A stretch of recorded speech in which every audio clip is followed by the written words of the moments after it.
For 14 days, the researchers had listened to almost nothing. No conversations, no footsteps, no screams. The 5 men inside the sealed chamber had somehow become completely silent. But according to the oxygen readings, they were still alive. In fact, they were breathing as if they were running. One of the researchers leaned toward the intercom. "We are opening the chamber. Step away from the door and lie flat on the floor. Compliance will earn one of you immediate freedom." For several seconds, there was nothing. Then from somewhere inside the darkness, a calm voice answered, "We no longer want to be freed."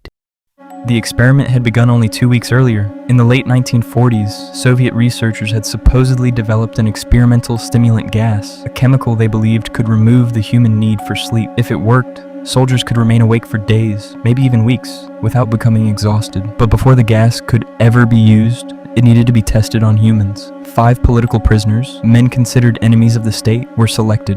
They were given a simple offer: stay awake for 30 days and you will be released. For men who believed they might spend the rest of their lives behind bars, the decision was easy. They agreed. The prisoners were sealed inside a reinforced chamber with beds, books, running water, dried food, and enough supplies to survive for more than a month. Thick glass windows allowed the researchers to look inside, while microphones captured every conversation. The oxygen levels and the concentration of the stimulant gas were carefully controlled. Then the steel door was locked, the gas was released, and the experiment began. For the first few days, nothing unusual happened. The prisoners talked, read, and ate. They spoke about their lives before the war, and about the possibility that, in less than a month, they might finally walk free. The researchers watched closely, expecting exhaustion or physical weakness. Instead, the men remained awake. But around the 4th day, the conversations began to change. The prisoners stopped talking about freedom. Instead, they started talking about the past, about things they had seen, things they had done, and memories they had spent years trying to forget. Their voices became quieter, their stories became darker. By the 5th day, paranoia had begun to spread through the chamber. The men started watching one another. Small disagreements became serious accusations. By the 6th day, they had almost completely stopped speaking to each other. Instead, one by one, they began approaching the microphones. They whispered accusations about the other prisoners, each seemingly convinced that if he betrayed the others, the researchers might trust him, release him, or at least allow him to survive. Outside the chamber, the researchers became concerned. They could not tell whether the behavior was caused by extreme sleep deprivation or by the stimulant gas itself, but the experiment continued. Then came the 9th day. Without warning, one of the prisoners began screaming. He ran from one side of the chamber to the other, screaming at the top of his lungs, again and again, as if he were trying to escape from something only he could see. The researchers listened through the microphones as the screaming continued for hours. Then slowly, his voice began to disappear. The screams became weaker, then broken, until only small, painful sounds came from his throat. The researchers believed he had screamed so violently that he had damaged his own vocal cords. But what disturbed them even more was the reaction of the other prisoners. They did nothing. They didn't try to stop him. They didn't comfort him. They barely seemed to notice. Instead, they calmly tore pages from the books inside the chamber, covered them with waste, and pressed them against the observation windows. One by one, the windows disappeared behind layers of paper. Soon, the researchers could no longer see inside. Then the screaming stopped. The whispering stopped. Everything stopped. For days, the chamber remained completely silent. At first, the researchers assumed the microphones had failed, but the equipment was working. The oxygen monitors were working too, and according to the readings, all 5 men were still alive. More disturbing was the amount of oxygen they were consuming. The numbers suggested intense physical activity, as if the prisoners were moving continuously inside the chamber. But there were no footsteps, no voices, no sounds of movement, nothing. Whatever was happening inside that room was now completely hidden from the people running the experiment. On the 14th day, the researchers finally decided they needed a response. One of them approached the intercom and announced that the chamber would be opened.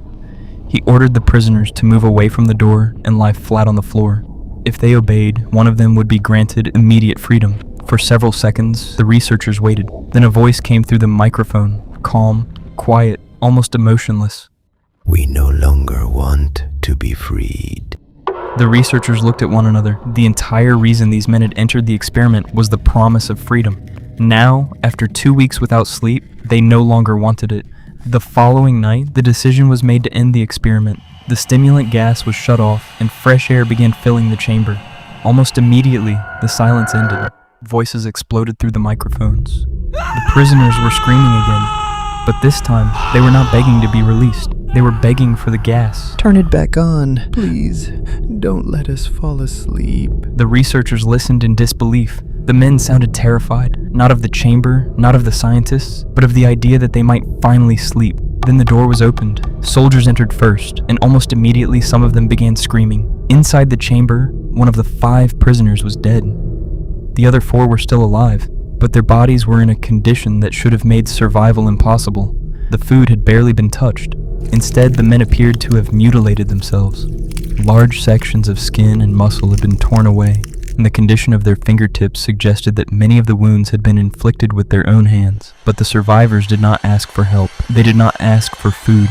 They did not ask to leave. They wanted only one thing: the gas. When the soldiers tried to remove them from the chamber, the prisoners fought back with shocking violence. They screamed, kicked, bit, and struggled against anyone who came near them. Several soldiers were seriously injured. 1 prisoner died during the struggle. Eventually, the remaining 3 were restrained and taken to a medical facility. Even there, their behavior did not change. They continued begging to be kept awake. Doctors attempted to sedate the most badly injured prisoner before surgery, but he resisted violently. When anesthetic was finally administered and his eyes began to close, his heart suddenly stopped. He died almost instantly. The doctors then moved to the prisoner who had destroyed his voice from screaming. When they prepared to anesthetize him, he violently shook his head. He did not want to sleep. According to the story, the doctors eventually operated while he remained conscious. Throughout the procedure, he showed almost no reaction to the pain. At one point, a nurse noticed him smiling. When the operation ended, he tried to speak, but his damaged vocal cords produced only a weak sound. A doctor handed him a pen and a piece of paper. The prisoner slowly wrote 2 words: "Keep cutting." The researchers were horrified, but they were also fascinated. Every surviving prisoner shared the same obsession. They had to remain awake. When asked why they had attacked themselves, why they had mutilated their bodies, and why they wanted the stimulant gas so badly, the answer was always the same: I must remain awake. The scientists began to wonder whether the gas had somehow changed them permanently.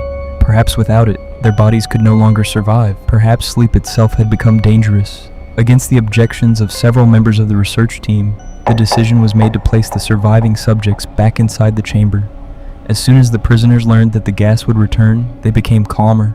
Monitoring equipment was attached to them, and their brain activity was watched closely. One of the prisoners struggled desperately to keep his eyes open. His head would begin to fall, then suddenly rise again. Each time his eyes closed for even a moment, the monitor showed strange changes in his brain activity. Then finally his head dropped. His eyes closed. For one brief moment, it appeared that he had entered deep sleep. Then the line went flat. His heart stopped. Only 1 prisoner remained. The researchers watching him were terrified. The experiment had failed. The prisoners were dead. Soldiers had been injured. And whatever the stimulant had done to these men was something nobody understood. According to the final part of the story, one researcher entered the chamber with a gun. He looked at the last surviving prisoner, restrained in front of him, and demanded an answer. "What are you?" The prisoner smiled. Then he spoke. Have you forgotten so easily? We are you. We are the madness that lurks within you all, begging to be free at every moment in your deepest animal mind. We are what you hide from in your beds every night. The researcher raised the gun. The prisoner continued smiling. A shot rang through the chamber, and as the final subject died, he whispered 2 last words. So nearly free. It is one of the most disturbing stories ever spread across the internet. But there is one important detail. The Russian sleep experiment never actually happened. There are no verified Soviet documents describing the experiment, no confirmed researchers, no medical records, and no credible historical evidence supporting the events in the story. The tale became famous online as a piece of horror fiction, commonly known as a creepypasta, but perhaps that is exactly why the story became so powerful. Because while the experiment itself is fictional, the fear behind it is real. Sleep deprivation can cause confusion, paranoia, hallucinations, and severe psychological effects. Governments and militaries have also experimented with stimulants in attempts to keep soldiers awake for longer periods. The Russian sleep experiment takes those real fears and pushes them far beyond reality into something much darker. Maybe that is why millions of people still remember the story. Not because they believe 5 prisoners became monsters inside a Soviet laboratory, but because the story leaves us with a much more uncomfortable question. What happens to the human mind when it is never allowed to rest? And how long can you stay awake before the person you used to be is no longer there?